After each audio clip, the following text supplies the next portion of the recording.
ஜென்ரலாக ஒரு 7 type of சிம்டம்ஸ்ன்னு சொல்கிறோம் நம்ம. அது ஈஸியாக நம்ம எடுத்துக்கறலாம். இப்போ பிளட் ஒரு வருது, இருமும் பொழுது அப்படின்னா ஒருவேளை கேன்சராக இருக்கலாம். ஒரு லாங் டேர்ம் ஸ்டமக்கில் இருக்கக்கூடிய புண்ணு ஒரு ஸ்டமக் கேன்சராக மாறலாம். இப்போ மோஷன் கருப்பாக போகுதுன்னா ஏதோ பிளட் இருந்து அது டைஜஸ்ட் ஆகி தான் பிளாக் கலர் மோஷன் வருது.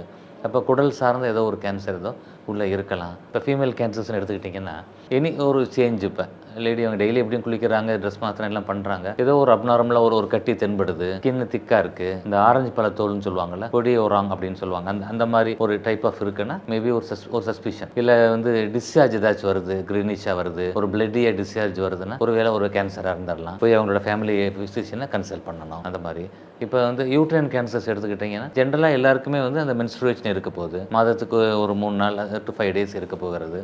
இதுவே ஒரு இப்போ 12-13 இயர்ஸ்லாம் இப்போ ஆரம்பிச்சிருது. இப்போ ஒரு 50-54 வரைக்கும் கூட இப்போ எல்லாம் இருக்கிறது. இதை தாண்டி ஒரு 60 வயது ஒரு அம்மா போஸ்ட் மெனோபாஸ்ல நம்ம கேட்டகரைஸ் தான். அவங்க திடீர்னு அவங்களுக்கு இந்த யூட்ரைன் ப்ளீடிங் இருக்குது அப்படின்னா தே மஸ்ட் பி ஒரு இதாக இருக்கணும். ஒரு இதாகி டக்குன்னு ஒரு டாக்டரை போய் பார்த்துடணும். இது கேன்சர் இருக்கலாம் அவங்களுக்கு. அந்த மாதிரி இதெல்லாம் இருக்கலாம் தான் சஸ்பிஷன், சிம்டம் தான் இது.